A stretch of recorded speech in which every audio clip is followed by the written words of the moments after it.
Senhor Deus, muito obrigado pela oportunidade de estudar a Tua Palavra. Obrigado. A respeito de um tema, Senhor, que é tão desafiador para todos nós.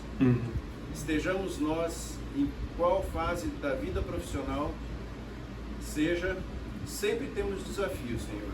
E o principal deles, Senhor, é nos mantermos fiéis a Ti.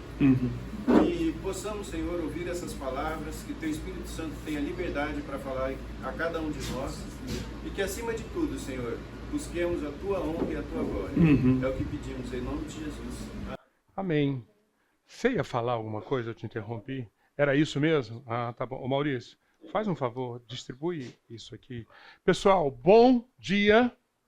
Bom dia. É gigantesco prazer estar aqui de novo.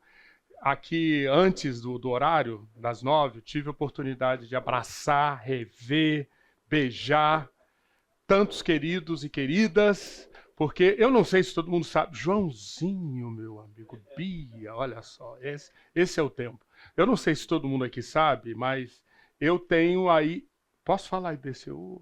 Tá proibido? Tá aqui, ó, aqui ninguém tira, ninguém tira, 86, eu tive esse privilégio, eu falo isso direto, uma dádiva que o Senhor concedeu, de eu vir aqui e começar a participar da comunidade, que na época tinha umas 60 pessoas, e desde então, 40 anos, a minha ligação com a igreja, com vocês, é sempre muito forte, tenho certeza, mesmo que o tempo e a distância digam não. Vamos hoje, então eu recebi o convite, cadê o Maurício? Maurício, super obrigado a você, a toda a equipe, por esse privilégio. E nós começamos essa jornada para trabalhar sobre esse tema, o trabalho e o evangelho. Antes de mais nada, eu quero dizer para vocês o seguinte, já há vários anos, nesse sagrado encargo e maravilhoso encargo de ensinar a palavra de Deus, contar rapidinho para vocês. Eu dou aula 50 anos, isso. Comemorei no ano passado. Elaine, você acredita? Foi ano passado ou esse ano, sei lá, 50 anos.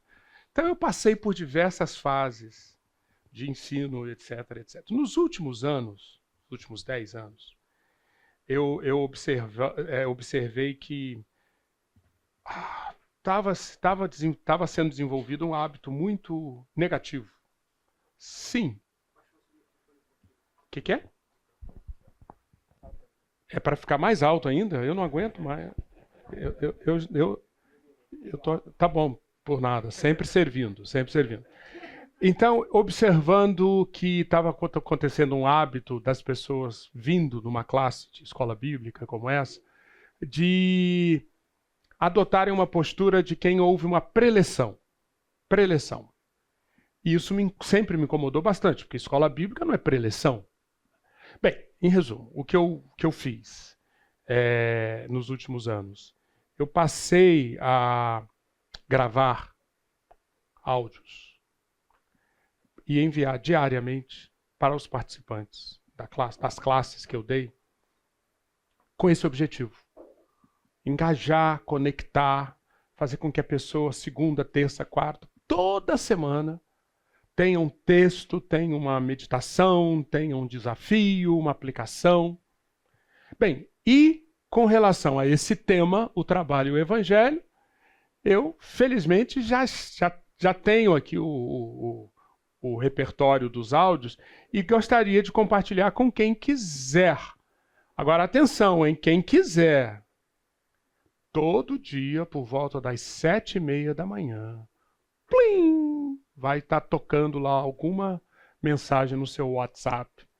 E quem quiser, eu trouxe aqui o QR Code. Quer participar do grupo? Então, e a partir de amanhã, quem entrar vai receber esses áudios para você poder, durante a semana, se ligar. Eu vou procurar, vocês vão ver, o máximo possível, os assuntos dos áudios serão os assuntos da aula do domingo anterior, tá bom? Então, falo aqui hoje, nós temos os temas para falar hoje, e de segunda a sexta vocês estarão recebendo esse tópico.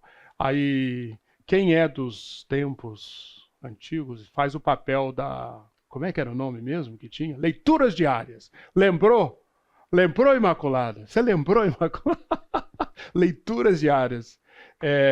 E com isso, que Deus use aí esse tempo para que você se envolva com esse material bem mais do que nesses encontros dominicais. O nosso texto, o nosso livro-texto é um livro que provavelmente vocês já leram. Quem já leu o livro do Keller aqui, do Fé e Trabalho? Alguns. Tá bom. Ok. Então, fortemente recomendado. Foi indicado aqui na livraria, provavelmente tem. Vocês fariam um bom investimento comprando, lendo e meditando nesse livro. Certo? Como integrar fé e trabalho, do Timothy Keller e outros. Nosso programa, na realidade, nosso objetivo. Vamos começar aqui. Eu vou ler e me acompanhe, por favor. Todos somos trabalhadores. Então, em primeiro lugar, uma questão aqui de semântica. Quando nós estivermos falando de trabalho, por favor, não entenda que é trabalho no sentido de CLT ou aquilo que você faz na sua profissão. Trabalho aqui é lato sensu. Qualquer ocupação.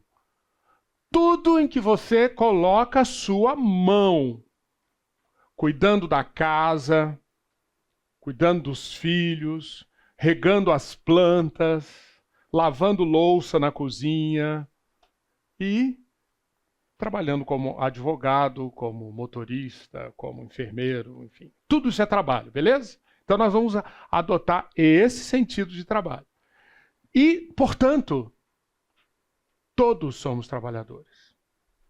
Não importa o estágio de carreira em que você esteja, o que nós vamos falar aqui vale para qualquer tipo de atividade. Em consequência, precisamos de uma filosofia de trabalho que determine nossa atitude em relação a ele. A aula de hoje vai ser bastante sobre isso. Filosofia de trabalho. Qual a sua filosofia de trabalho? A proposição aqui, todos precisamos ter uma filosofia de trabalho, regendo a nossa postura ao trabalharmos. Nós vamos então, os nossos 8 encontros, vocês vão ver que cada um vai ter uma ou mais pedrinhas nessa construção de uma filosofia de trabalho. Daqui a 8 encontros, se Deus quiser, espera-se que você consiga enunciar. Minha filosofia de trabalho é... Pá. Ok? Esse é o nosso objetivo. Apresentaremos, para construir essa filosofia de trabalho, nós apresentaremos o projeto de Deus para o trabalho, as distorções trazidas pela queda sobre o trabalho e como o Evangelho, devidamente compreendido e praticado, coloca-nos de volta nos trilhos do projeto de Deus para o trabalho. O projeto de Deus para o trabalho é como trilhos, foram colocados para nós. A queda, pecado, isso colocou esse trem fora dos trilhos. O Evangelho apresenta como esse trem volta para os trilhos e como nós podemos nos manter nele. E é isso que a gente quer apresentar em 4 tópicos. Vamos ver uma introdução, depois, projeto de Deus para o trabalho, depois, as distorções produzidas pela queda e como o Evangelho restaura o projeto original de Deus. Essa é a nossa pauta aí até o final. Vamos começar então com essa pergunta. Vamos provocar. Como você descreve ou descreveria sua atual filosofia de trabalho, sua postura em relação ao trabalho, os porquês, a atitude em relação ao trabalho. Está muito abstrato? Tá, né? Então, deixa eu dar alguns exemplos. Atenção, são exemplos, não significa que você deva adotar isso aqui ou colocar isso aqui como a sua. Quando se faz essa pergunta, em geral, no mundo do trabalho, as respostas que vêm são como estas daqui. Minha filosofia de trabalho é compromisso com a qualidade, resultados, ética, disciplina, responsabilidade. Gostaram da minha interpretação? Esse é o meu lado de ator de teatro, que não tem jeito. Mas, enfim, fazer o melhor possível em qualquer tarefa e buscar soluções. Lindo, né? Maravilhoso, né? Eu tô aqui meio irônico, mas de jeito nenhum eu estou querendo desmerecer. Isso é sensacional. Imagina alguém que pudesse dizer, mesmo na prática, a minha filosofia de trabalho é tudo isso daqui. Nota 1000, certo? Mas o objetivo aqui não é falar teoricamente. Então gostaria que a gente tivesse a oportunidade de resgatar ou tomar consciência. Qual é a sua filosofia de trabalho?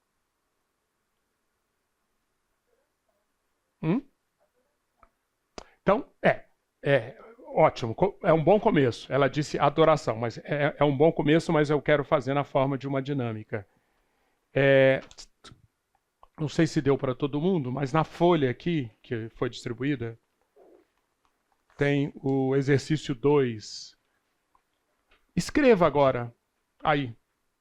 Relacione os 5 até 5 principais componentes da sua atual filosofia de trabalho. O que é melhor? Tirar isso da tela ou deixar? Acho melhor tirar, né? Não quero influenciar ninguém, certo? Vamos tirar? Vamos tirar, né?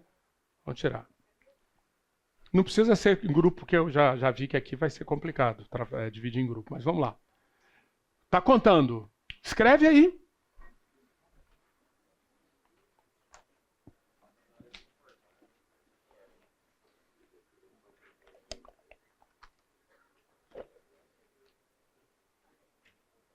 Quer um lápis? Quer um lápis?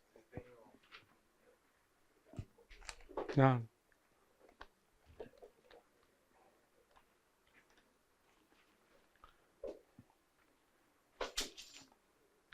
Quatro minutos. Sem querer pressionar. Sim.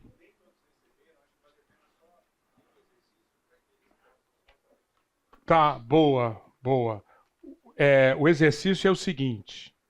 Relacione até 5 componentes da sua atual filosofia de trabalho.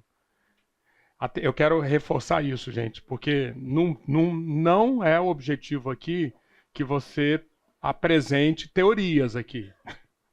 Pensa na prática, em relação ao trabalho que eu tenho. E, de novo, trabalho, sentido geral.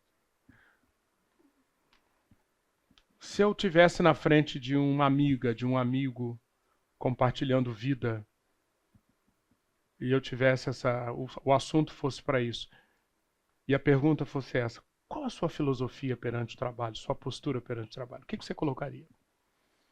Até 5.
Guarde essa folha, por favor, que nós a usaremos ao longo dos nossos encontros. Combinado? Guarde. E quem não conseguiu concluir, ok, pode fazer fora da classe. Vamos lá? Vamos dar uns segundos aqui para compartilhar. O que vocês colocaram? Você colocou adoração como filosofia de trabalho. Trabalhar adorando. É isso. Fala um pouco mais alto. Eu acho que a forma como eu trabalho pode ou não adorar Deus. Não. Então eu preciso refinar a minha pergunta. Eu não perguntei na teoria se pode ou não. Eu perguntei na prática, seu atual momento. Quais são as características, as atitudes que você pode dizer que fazem parte da sua filosofia de trabalho? Tá bom, adoração com certeza.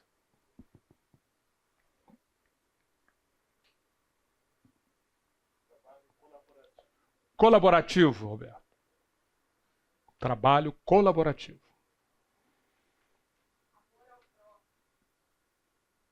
Como filosofia de trabalho. Quem falou? Mais? Qual, Elias? Meio de provisão. Filosofia de trabalho como meio de provisão, para não passar necessidade. E para a família não passar necessidade. Quem estava falando? Pagar. Olha a diferença que faz, né? O impacto da frase. Sim. Não a postura de serva, de atitude. Tá. Então, seguinte. Deixa eu falar. Pois não. Empatia com as pessoas. Show. Vejam. Tomando como base o que algumas pessoas falaram, eu posso dizer que algumas pessoas já... Maurício, não precisam ficar aqui não. Já podem ir para outro assunto. Já estão mais do pós-graduação. Quem falou adoração, postura de servo, qual foi? Amor, essa então. Poder dizer isso, que a sua filosofia de trabalho, no seu trabalho, é amor ao próximo. Maravilha, maravilha. Mas então, podem ficar aqui e ensinem a gente, porque é o que nós vamos precisar aprender isso.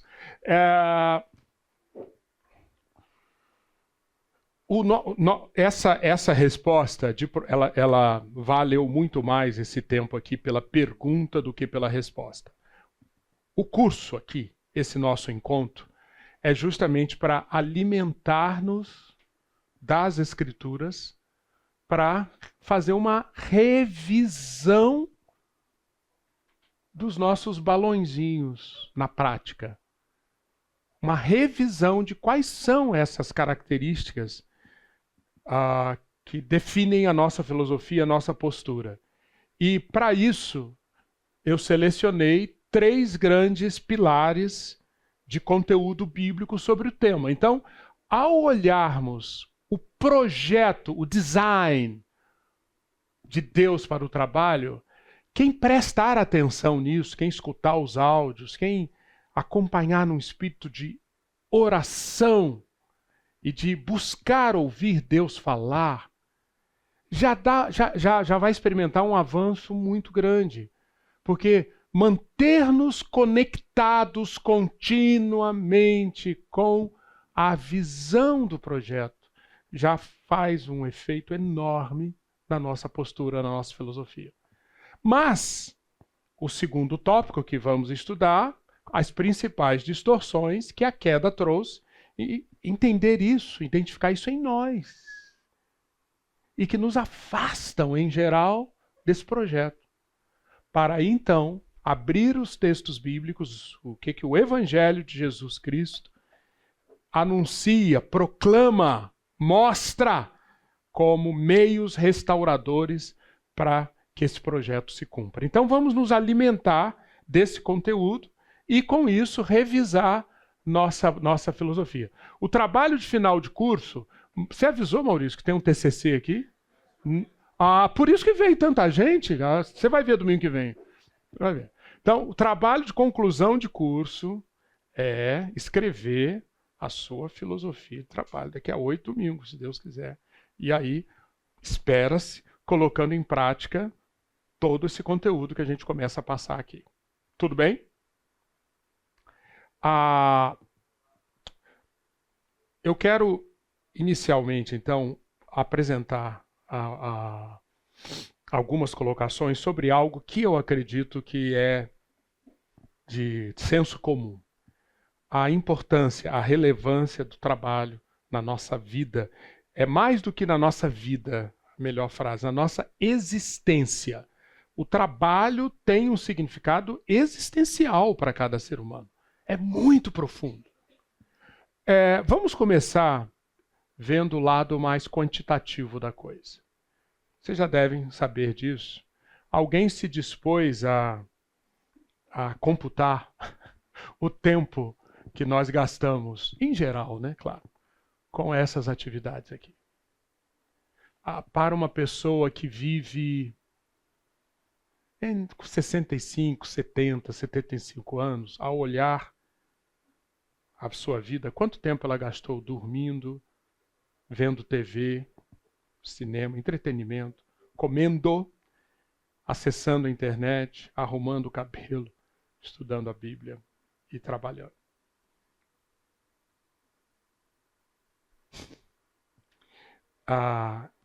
Esse é um perfil muito real.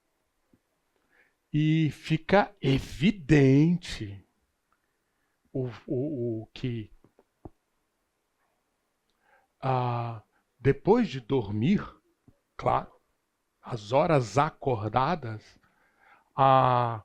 o trabalho, 10 anos, é como se fossem 10 anos contínuos trabalhando, só que aqui é no sentido estrito do trabalho como profissão. 10 anos trabalhando numa determinada profissão é um tempo bem típico e é, de longe, onde nós gastamos mais tempo da nossa vida. Fica aqui o registro, né, de que, infelizmente, isso aqui é verdade para muitos. Denotando a falta de equilíbrio, realmente, entre as diversas atividades. Mas, os que estão, vamos lá, podemos afirmar isso. Os que estão entre os 20 e 65 anos gastam a maior parte do seu tempo acordado, estudando ou trabalhando. Ponto. Isso é extremamente relevante. Um outro ponto que mostra a relevância do trabalho é qualquer pesquisa, eu já vi várias, em que se pergunta, especialmente para jovens aí, abaixo de 30 anos, qual é o seu maior sonho? A resposta disparada sempre vem qual? Qual? Qual o seu maior desejo ou o seu maior sonho? Vem qual resposta? Oi? Ficar rico. Então. E depois virar jogador de futebol, né? Ou ser influencer, mas enfim. Quem responde de uma maneira mais objetiva, mais prática? Tá. Ficar rico é muito o quê? Como? A maioria absoluta está ligada a um bom trabalho. E isso não é por acaso, porque realmente a aspiração do ser humano tem a ver com isso de colocar como em primeiro lugar na sua vida, como um instrumento para garantir o sucesso, o tal do ficar rico que você falou, que as pessoas realmente sonham com um bom emprego. Se o trabalho tem essa relevância toda, e tem, né, nós poderíamos ficar aqui falando de muitas outras formas isso, quando nós trazemos isso para a nossa vida olhada aos olhos de Deus, o que nós estamos fazendo aqui, quando procuramos responder à pergunta de Eclesiastes, né, que proveito tem o homem com todo o seu trabalho, com que se afadiga debaixo do sol, né? Quando nós encaramos isso, essa pergunta num sentido mais profundo, mais abrangente, isso vai sempre nos levar para quê? Para compreender que nossa relação com o trabalho é um dos mais fortes evidenciadores de quem nós somos, nossa identidade e do que tem relevância para valer na nossa vida interior, como Jesus provocou aquelas pessoas. Onde está o seu tesouro? Você quer uma pista para responder essa pergunta? Excelente pista está aqui. Qual é a sua postura? Qual é a sua atitude? Como que você se posiciona em relação ao trabalho? Por quê? Porque está intrinsecamente ligado à nossa identidade, ao nosso caráter, às nossas expectativas, aos nossos valores. Então, não dá para fugir disso. Resolver-nos bem com relação a essa questão. Vocês desculpem, de vez em quando eu estou aumentando os decibéis aqui, eu vou tentar me controlar. Resolvermos bem como nós, que filosofia nós adotamos de trabalho, é fundamental para a vida como um todo, inclusive para o crescimento como discípulos de Cristo. Trago aqui um cara que escreveu muito sobre isso, Dallas Willard. Num dos textos, ele disse: trabalhando para nos sustentar e passando uma enorme parcela de tempo toda semana no trabalho, muitas vezes num ambiente hostil ao sentimento de fascínio pelo reino de Deus. Entenderam essa parte aqui? Você vem domingo, né? Vem aqui na fonte, a pregação enche o coração, você fica maravilhado. Fascínio pelo reino de Deus. Encheu o seu tanque de fascínio pelo reino de Deus. Que maravilha, louvei, orei. O tanque está cheio. Segunda às 9 horas. Né? É muito raro quem trabalha, quem tem uma ocupação, uma profissão, em um ambiente que não seja, por natureza, hostil. Aquilo pelo que você ficou fascinado. 24 horas atrás você estava fascinado. Agora você chega lá. E tem um ambiente que não alinha-se com aquilo que fascinou você. Então, é muito fácil nós perdermos isso que o Dallas chama de sentimento de fascínio pelo reino de Deus. Logo, uma pergunta fundamental é: como podemos ter condições de cultivar o fascínio motivado pela obra de Cristo por nós e em nós? Porque este é o solo onde cresce a verdadeira formação espiritual.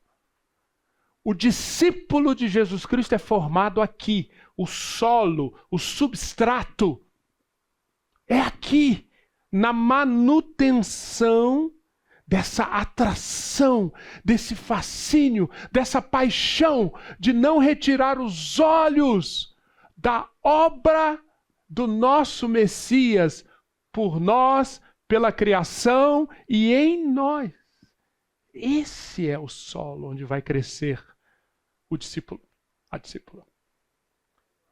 E o trabalho, aí, no sentido geral, o trabalho pode ser um adversário para isso. E aí é trabalho no sentido geral. Quantos de nós vão para a pia lavar prato com a postura de quem está vivendo no reino? Né? Na hora que tem que varrer o quintal, na hora que tem que pegar a criança na escola, na hora que tem que atender aquele cliente chato no trabalho. É adversário o tempo todo. Por isto, o Dallas afirma, e é a base aqui desses nossos encontros, o principal local para a formação espiritual é o trabalho. Alguém quer discutir? Gente, por favor, hein, fiquem à vontade. Vocês são quietinhos. É assim no início mesmo, né? Certo, Roberto? No início é assim, depois vai, se solta. Beleza. Nosso professor. Vocês concordam? Alguém quer comentar? Sim.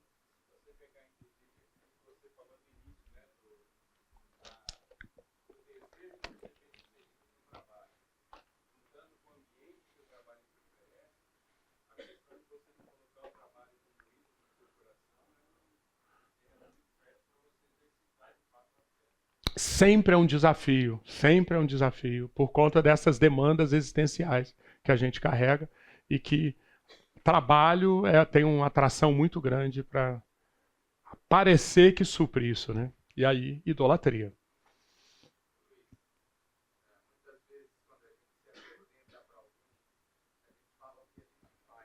Sim. Sim. Sim. Sim. Sim. Tem tudo a ver, Isaac, é isso mesmo. Quando alguém pergunta, quem é você? Eu diria que 80% dos respondentes vão começar, pelo menos, falando: eu sou um motorista, eu sou uma dona de casa, eu sou... Isso é muito forte. Embora, só fazendo um comentário, para o discípulo de Cristo, não, a resposta não deveria ser por aí, né? E é disso que a gente está tratando aqui. Mas mexe muito na questão da identidade. Eu vou aqui, como o tempo nosso é limitado, eu vou aqui só tangenciar um ponto muito relevante, mas não está dentro da ementa. Só esse tema aqui já justificaria aí pelo menos umas 4 aulas. O trabalho, tudo isso que eu falei até agora, vale para o trabalho desde que Adão e Eva começaram lá a cuidar do jardim, tá? Porém, no século XXI, no nosso momento, essas questões, várias questões relativas ao trabalho, têm se apresentado com especificidades.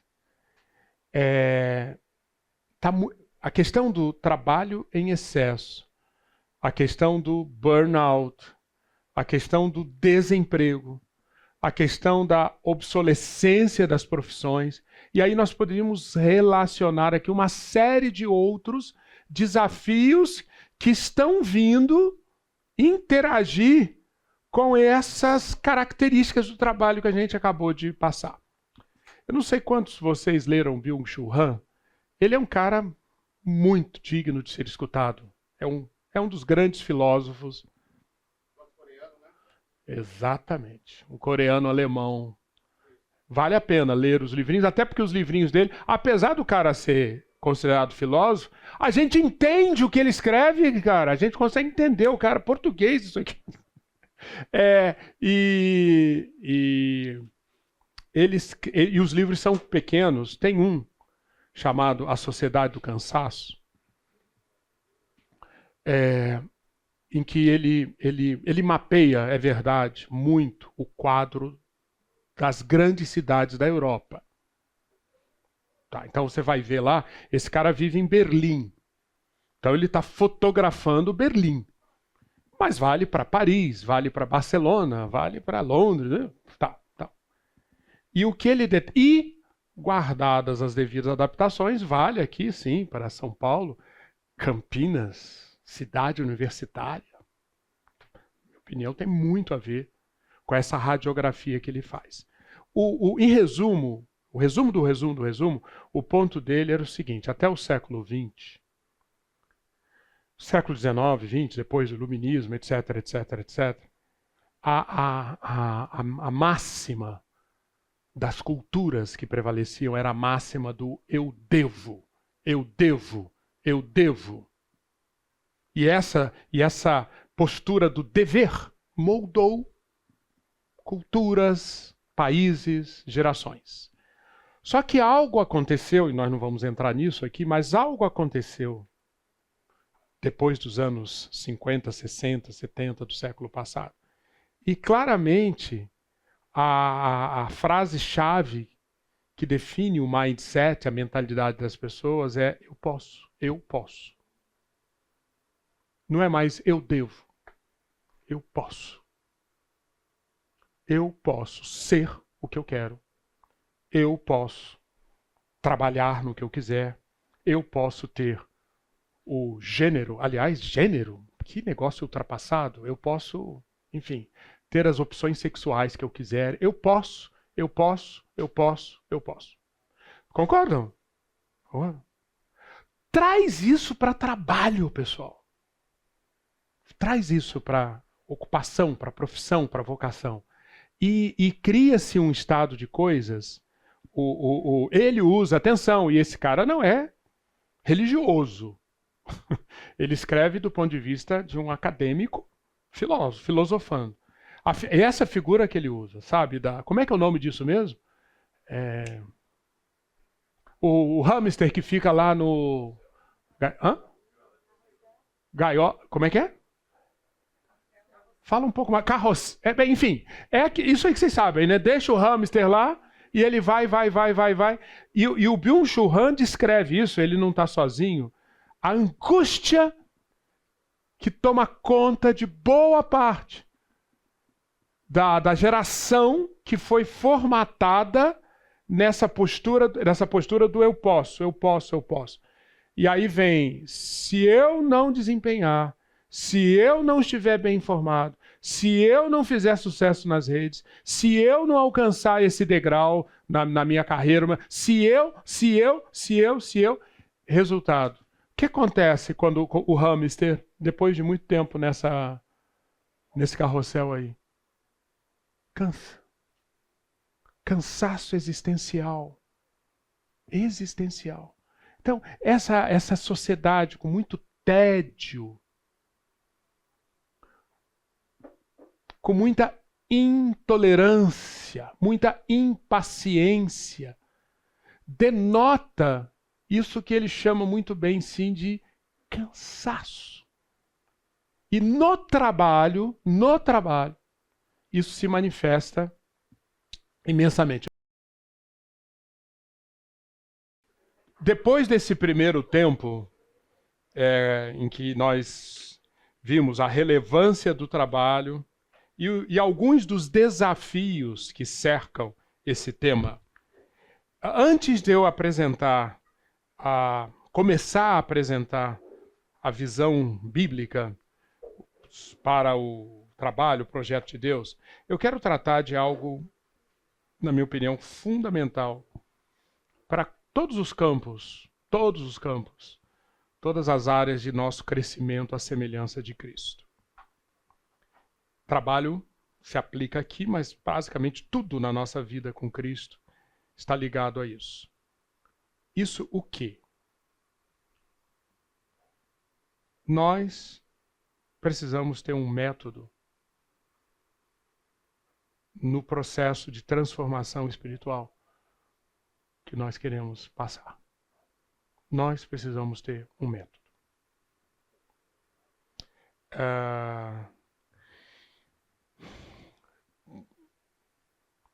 Quando a gente ouve algo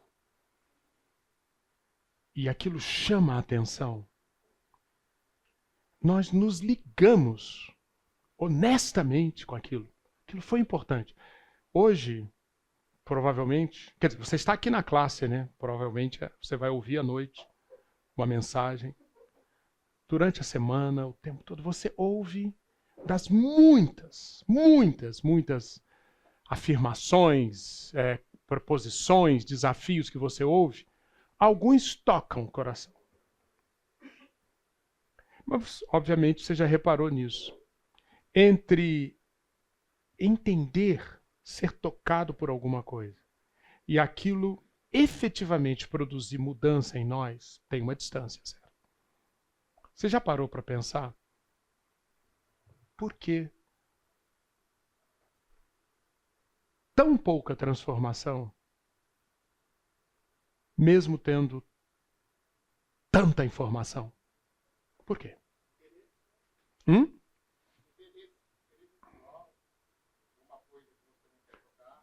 Interesse por aquilo, uma resistência a trocar alguma coisa. Perfeito.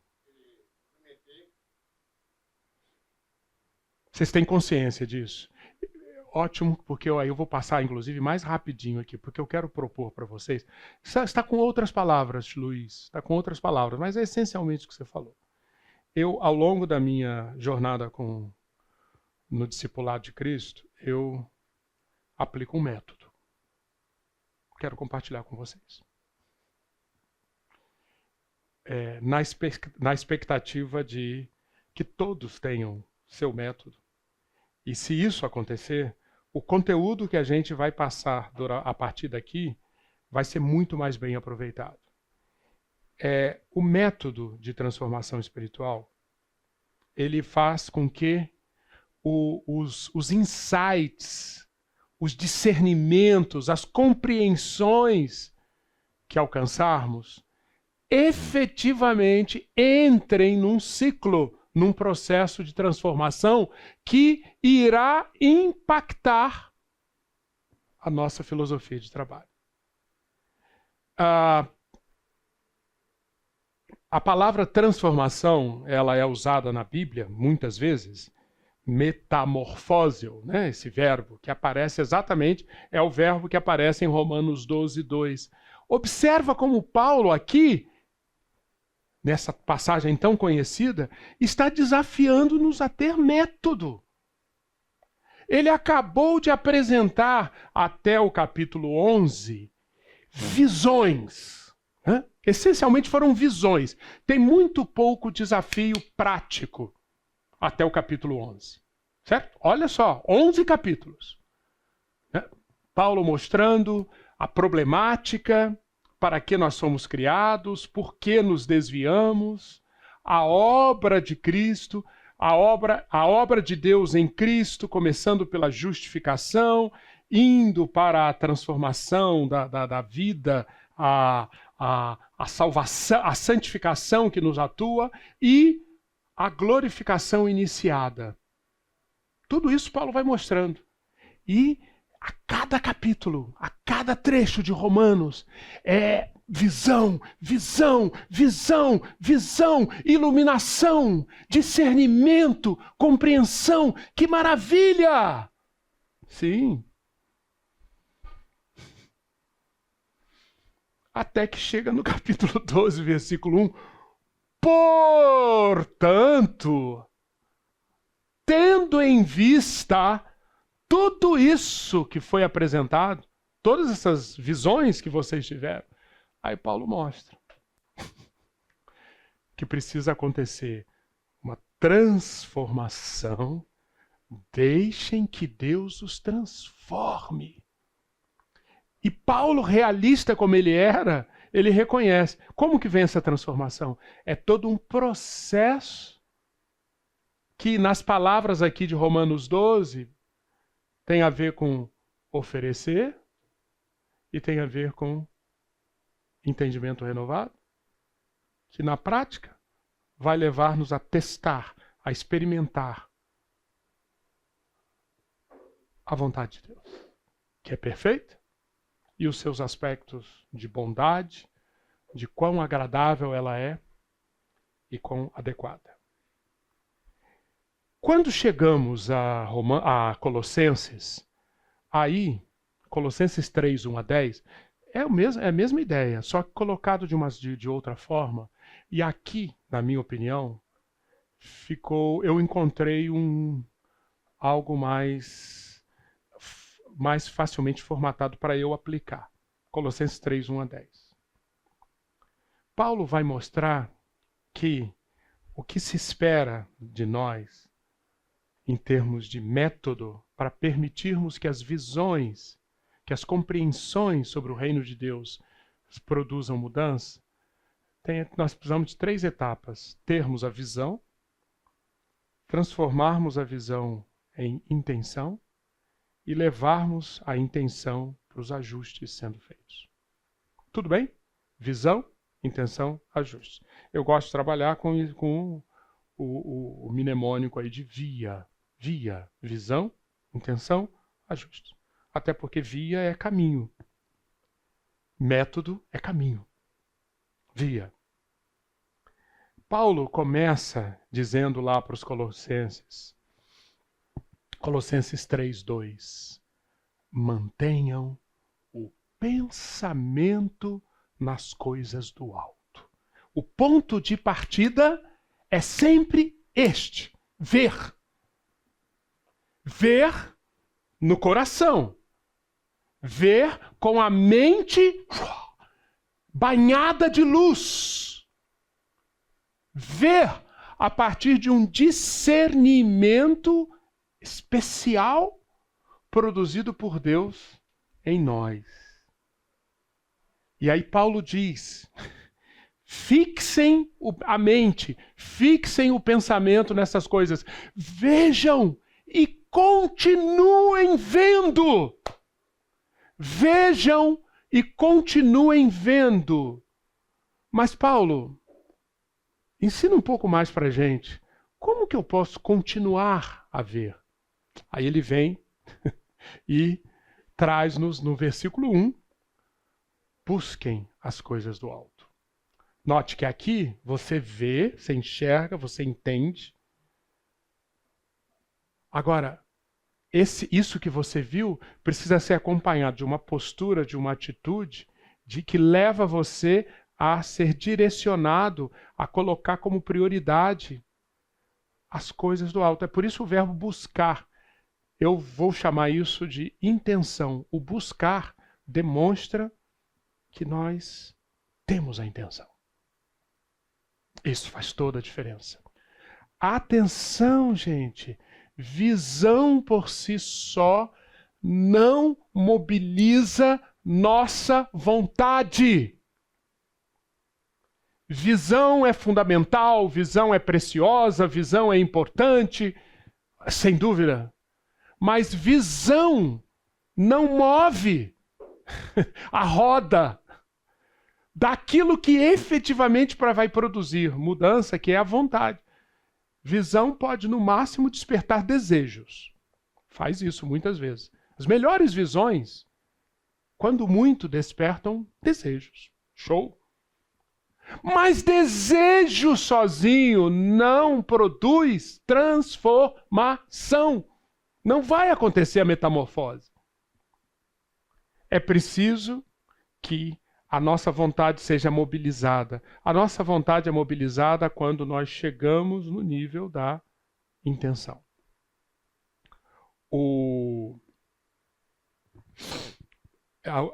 Quando Paulo, por exemplo, afirma: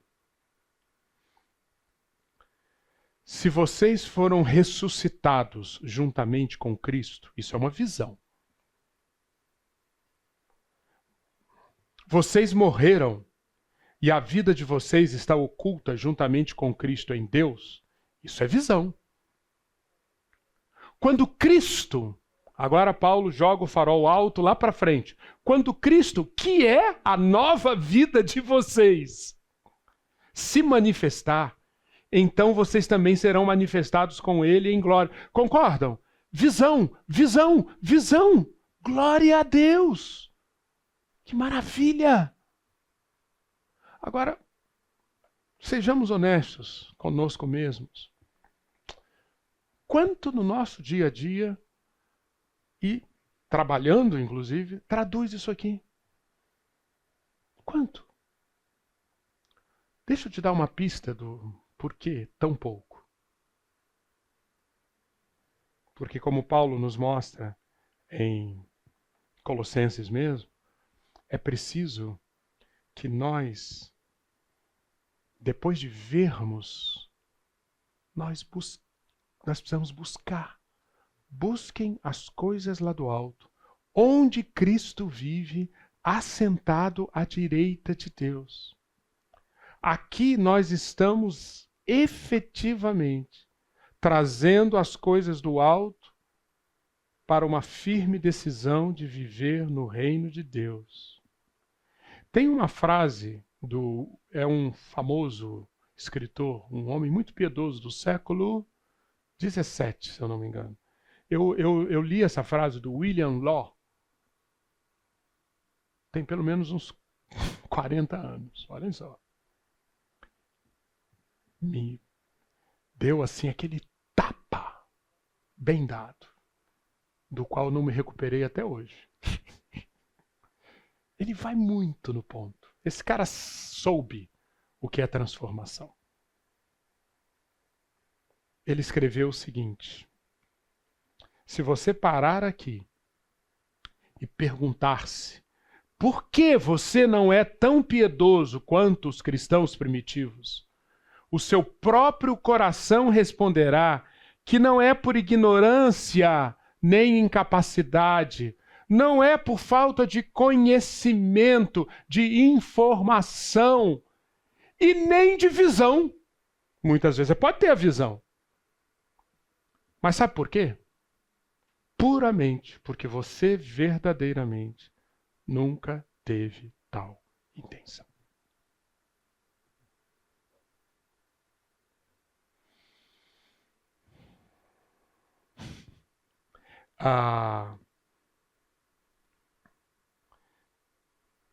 Se você vai ao médico, você vai ao médico porque, tá bom, é uma revisão, você de tempos em tempos vai ao médico e etc. E aquele profissional ou aquela profissional faz aquelas perguntas e etc. O que você está comendo, quanto de exercício você está fazendo e como você está dormindo. Aí você responde tudo e etc. E o médico lhe diz: entendi. Você trouxe aqui seus resultados do exame de sangue, me descreveu sua vida, agora deixa eu te dizer uma coisa. Se você quiser viver com qualidade mais um tempo, eu vou te dizer o que precisa mudar na sua vida. E aí vai lá. Você precisa caminhar 30, 40 minutos, 3, 4 vezes por semana. Diminui o açúcar em 90%. Passa a comer mais vegetais. E, enfim, todo mundo está me olhando assim, que vocês sabem do que eu estou falando. Né? Aí você foi, o médico, preciso escrever? Eu escrevo. Aí ele vai lá, escreve. Tá aqui. O que aconteceu até aqui? No máximo, visão. Certo, doutor Benoit? No máximo. E olhe lá. Agora, imagina que você pega aquele bendito papel. Poxa, uma autoridade falou isso. Esse cara conhece, ele estudou, ele sabe. Que coisa bonita de se ouvir. Sensacional. E você até elogia e proclama e dá testemunho. Só que você pega aquela bendita folha ou aquela foto do WhatsApp e deixa lá. Tira da sua frente. Um dia você vai... Atenção, um dia. Quem não passou por isso? Um dia. O que isso está demonstrando?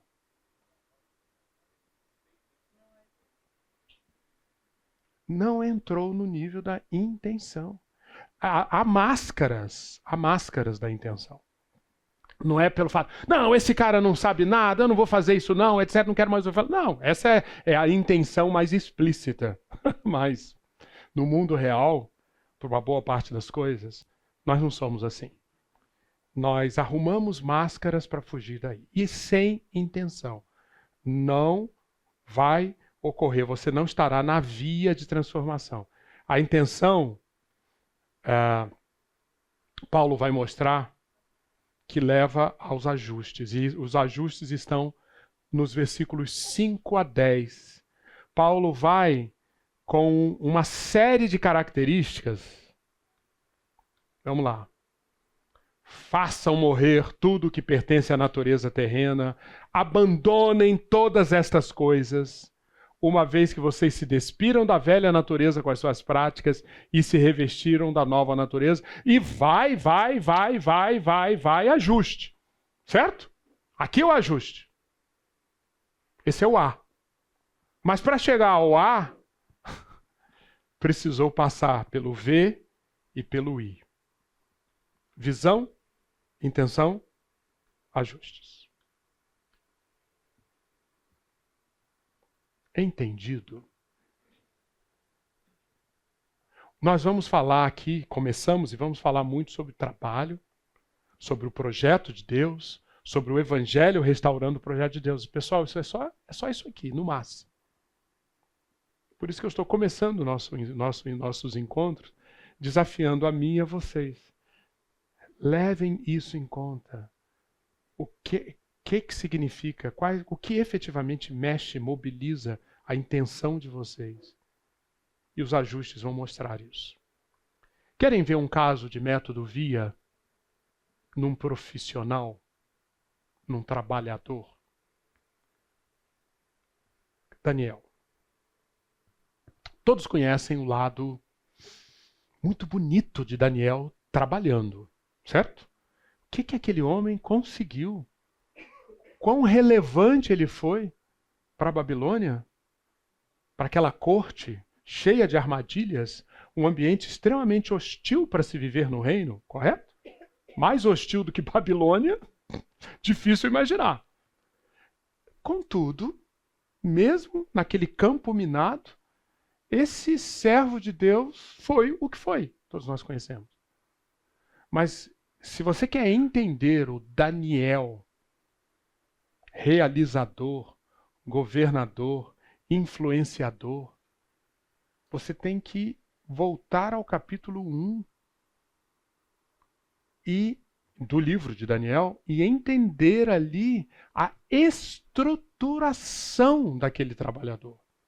E a estruturação dele, como que ele se estruturou? Daniel trouxe para si uma visão muito clara. Qual visão? Em Daniel 1, 5 a 7, texto que você conhece com certeza, quando o rei determinou que a alimentação de Daniel e de seus amigos fosse tirada das finas iguarias da mesa real e do vinho que ele bebia, o rei decretou isso. Quando Daniel ouviu isso, qual a reação dele? Não pensem que Daniel não gostava de comida boa ou de vinho bom, né? A dieta de Daniel é muito legal, etc., como uma figura aí de expressão, mas o texto não está dizendo que o problema de Daniel era com a comida em si ou com a bebida em si, porque ele não gostava. Era muito mais do que isso. Nesta hora, começa a operar nesse homem uma visão. Qual visão? Daniel era instruído na lei e a lei tinha deixado claro o que quem vivia no reino podia comer e podia beber. Estava claro. Por exemplo, né, essa lei do puro e do imundo está em Levítico 11 até 15. Sobretudo. Tem outros trechos também. Mas estava claro lá. E por que razão, Moisés? Por que razão você não pode comer essas coisas? Eu estou ensinando a você, meu povo, que acabou de sair do Egito e vai se envolver com cananita de tudo quanto é tipo, que a impureza ou a pureza naquilo que você alimenta é fundamental para prestar culto a mim. Atenção, veja só. Prestar culto. Para prestar culto, precisa ser puro. Para ser puro, você precisa se abster de certos alimentos. Entendem? Não era algo puramente ritualístico, uma coisa exterior. E Daniel viu isso. Como posso estar no reino, viver no reino, dizer que sou servo de Yahvé, se não cumprir Levítico 11? Eu vou ficar impuro. Mas, Daniel, você vai ficar impuro. E daí? Não tem mais templo. Quer dizer, você não está em Jerusalém. Você está em Babilônia. Qual o problema? Não. Mesmo aqui na Babilônia, Meu Deus é o Deus que está aqui e eu quero cultuá-lo aqui, no meio da Babilônia. E eu tenho certeza que eu não consigo cultuá-lo se eu comer dessas coisas. Entenderam? Visão, pura visão. Mas o texto diz que Daniel fez o que com essa visão? Daniel 1:8. Resolveu Daniel firmemente não contaminar-se com as finas iguarias do rei, nem com o vinho que ele bebia. Entendeu? Nós conhecemos a história e ficamos celebrando os resultados, que coisa linda, etc. Mas imagina o processo interior pelo qual esse homem passou. Imagina, você consegue imaginar? Quanta tensão, quanta angústia. Mas o que levou Daniel para frente foi isso aqui, ó. Resolveu firmemente não contaminar-se. Mas agora, com essa intenção, o que Daniel fez? Vamos para a prática. Vamos para a prática.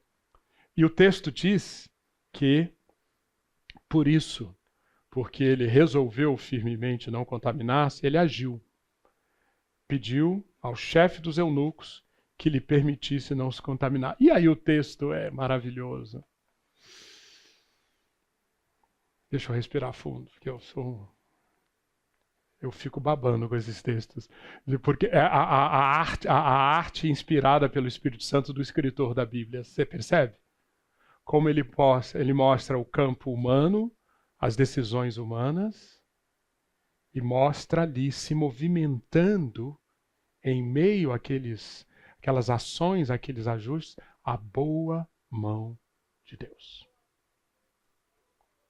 Neemias, né? É o livro por excelência que mostra isso. Aqui também. E Deus concedeu a Daniel misericórdia e compreensão por parte do chefe do Senhor. Isso é bonito demais. Provai e vede que o Senhor é bom. Provai. Experimentem a boa, agradável e perfeita vontade de Deus. Mas para isso acontecer, ajuste. Você entende? Ajuste. Faça. Haja. De acordo com a intenção e de acordo com a visão. Deixa cumprir esse ciclo. Deixa cumprir esse ciclo na sua vida. E você verá que isso não é nada particular, nada específico, nada só para Daniel. É para nós, hoje. E a partir dali, naquele capítulo 1, foi forjado aquele trabalhador que tornou-se a bênção que se tornou para o reino de Deus e, por tabela, para a Babilônia. Algum comentário? Sim, Paulo.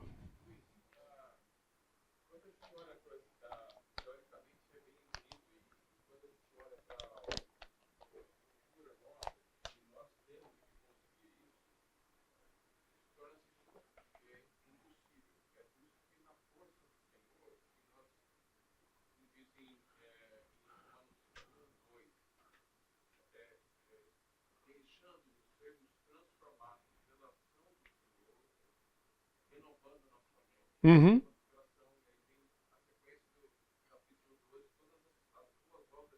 Uhum.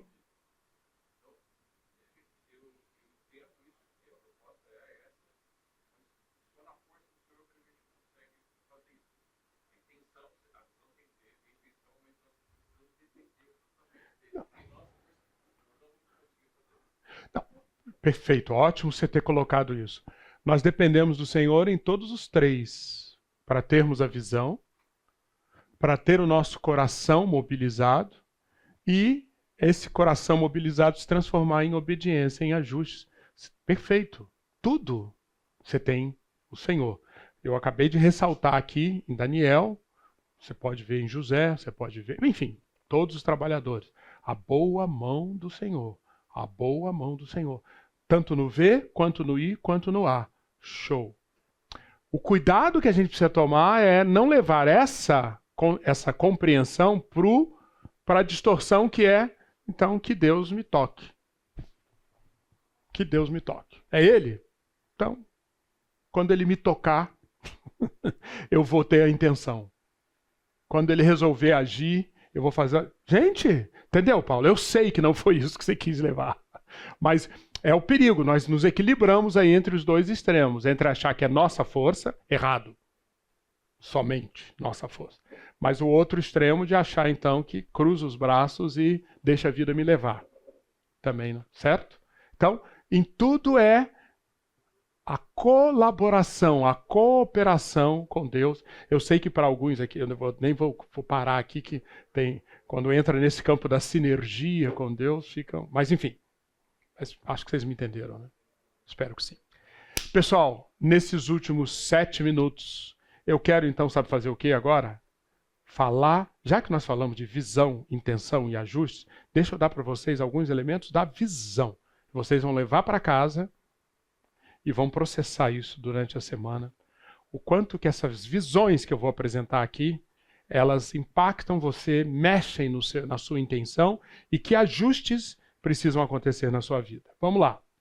Primeira grande visão que a gente precisa ter. Nós vivemos num mundo fortemente influenciado em relação ao trabalho pela cosmovisão grega. A cosmovisão grega, essencialmente, é o quê? É qual? Existe o campo do sagrado e existe o campo do não sagrado, vamos chamar do secular. Aqui estão os cultos, religião, igreja, né? O mundo evangélico importou essa visão grega, está dando outros nomes, mas tem muito disso. Isso aqui é o mundo do sagrado. O mundo do sagrado. E o mundo do secular, ali está o trabalho, né? Artes, sexo, negócios. Essa dicotomia. Primeira grande visão do panorama bíblico da igreja. Quem não escutou? Preciso colocar quantas vezes? Hã? Bomba! Destrói esse troço! Tem cheiro de enxofre. Abra o olho. Você não vai achar isso nas escrituras. Nós vamos mostrar os textos na sequência. Você não vai achar isso nas escrituras. Tem alguém batendo palma por te ver assim, se você tiver com isso.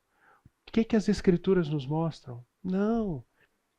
Na realidade, nós vivemos em todas as esferas, em todas as dimensões da nossa vida, inclusive nas atividades da igreja. De que maneira? Num mundo povoado por forças que se movem, forças inclusive que saem de dentro de nós, que se movem contra os propósitos de Deus. É isso que a Bíblia chama de o mal. A palavra hebraica ha ou hará é um mundo, é mundo.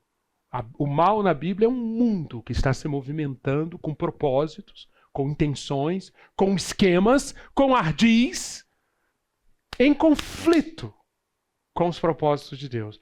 E do outro lado nós temos o Tov, no hebraico, que é o mundo da harmonia com esses propósitos de Deus. E essas duas forças, esses dois mundos, estão aqui igualmente atuando em tudo isso, inclusive nas questões relativas ao trabalho.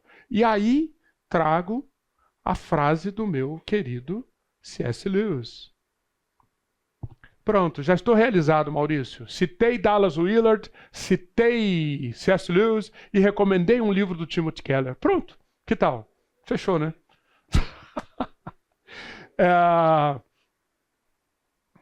C.S. Lewis, presta atenção. O principal objetivo dos nossos adversários na guerra espiritual em que estamos inseridos é promover um desligamento entre nosso trabalho e Deus, fazendo com que não percebamos que aquilo que vivemos no trabalho deve ser parte fundamental da nossa identidade cristã. Essa frase é importante porque ela contextualiza muito bem guerra espiritual. Muito bem. Isso é parte da visão que a gente deve carregar. Visão, intenção, ajustes. Visão, intenção, ajustes.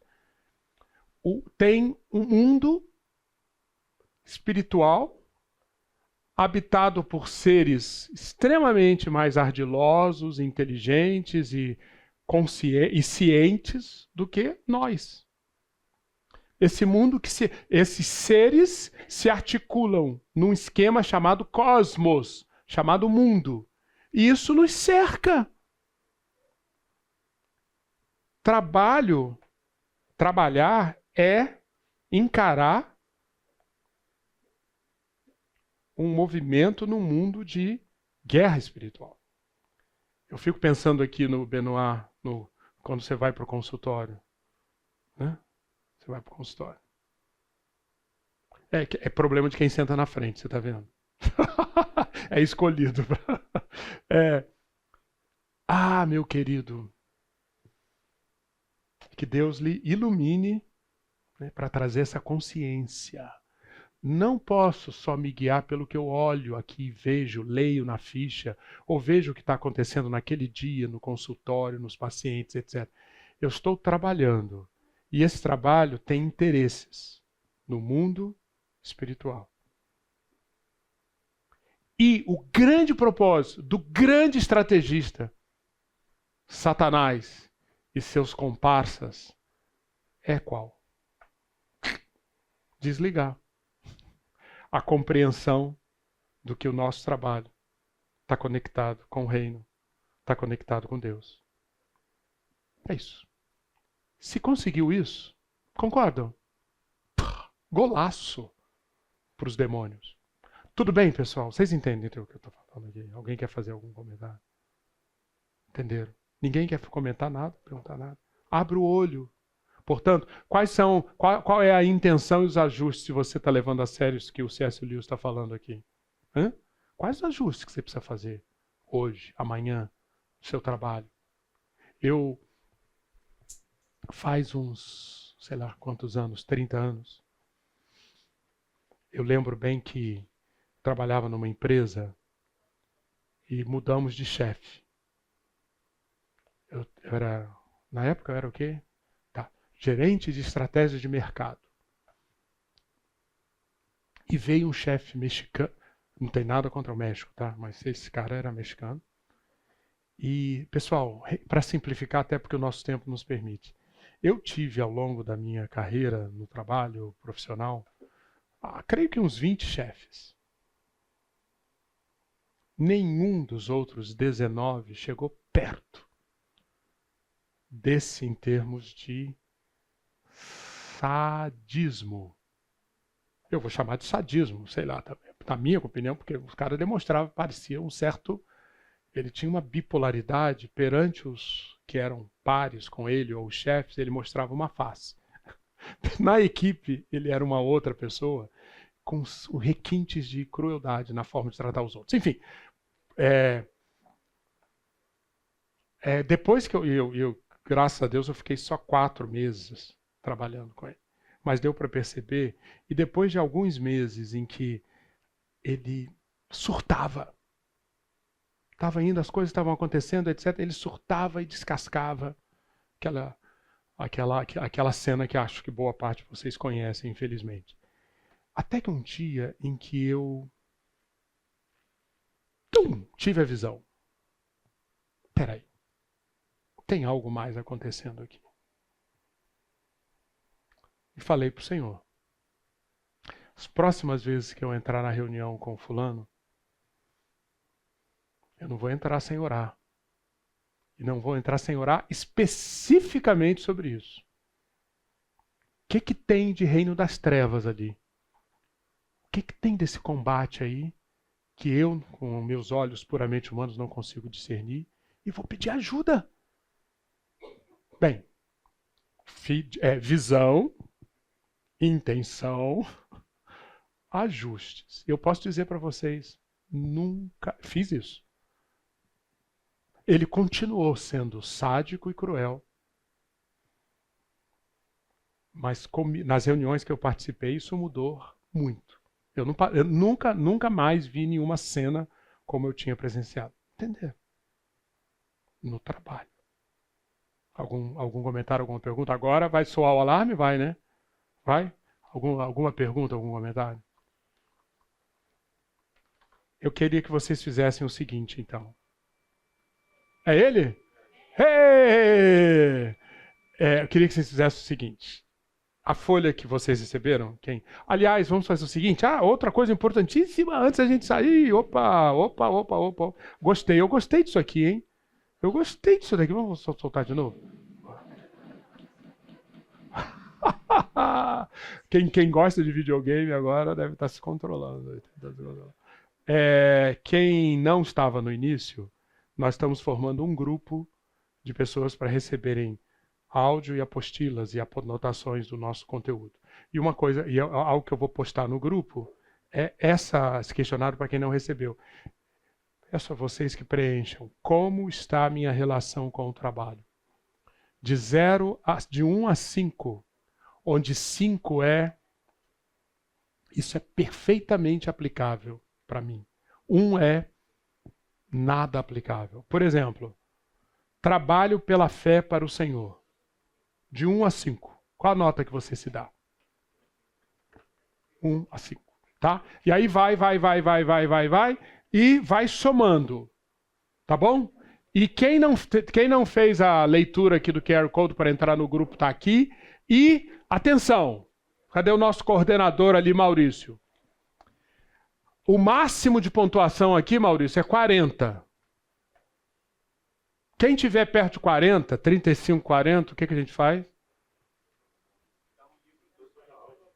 Não vai precisar zoológica. Aplica zoológica muito, muito bem. Está aprovado. Cuidado, porque pode ser promovido em breve. Agora, quem tirar menos de 15, o que a gente faz? Senta e chora. Tá bom? Então façam isso e durante a semana terei o máximo prazer de interagir com vocês. Só ficou faltando aqui uns 20% do plano de aula. Não está tão ruim, né? Tá bom, a gente recupera no próximo voo. Oremos. Pai, lembrar dessas realidades que a Tua palavra nos revela, nos leva, em primeiro lugar, à adoração, à gratidão profunda. O Senhor nos fez seres para trabalhar, para colaborar, para cooperar com o Teu projeto, que é um projeto de vida, que é um projeto de paz, que é um projeto de alegria, de restauração. Que maravilha, Senhor, Tu teres reservado este lugar para cada um de nós, especialmente para nós que estamos no reino, seguimos o Senhor. Muito obrigado. Nós Te adoramos por essa tão grande salvação. Ao mesmo tempo, essa compreensão leva-nos a reagir com temor e tremor, por sabermos que o Senhor coloca diante de nós oportunidades para, com responsabilidade, respondermos a elas. E nós pedimos que, pela Tua graça, conforme a multidão das Tuas misericórdias, o Senhor nos guarde aqui de vivermos no nosso trabalho sem darmos atenção, sem levarmos a sério, sem transformarmos em intenção essas visões tão gloriosas que o Senhor nos dá. Tem misericórdia, Senhor. Toca em nós. Transforma-nos, Senhor. Torna-nos semelhantes a Cristo, trabalhando para propagar o teu reino e para trazer glória ao teu nome. Glória que começamos a experimentar agora, mas glória que herdará a eternidade para te exaltar. Então, nós te pedimos isso, nós te louvamos por isso e entregamos esta semana para vivermos trabalhando para ti, em nome de Jesus. Amém.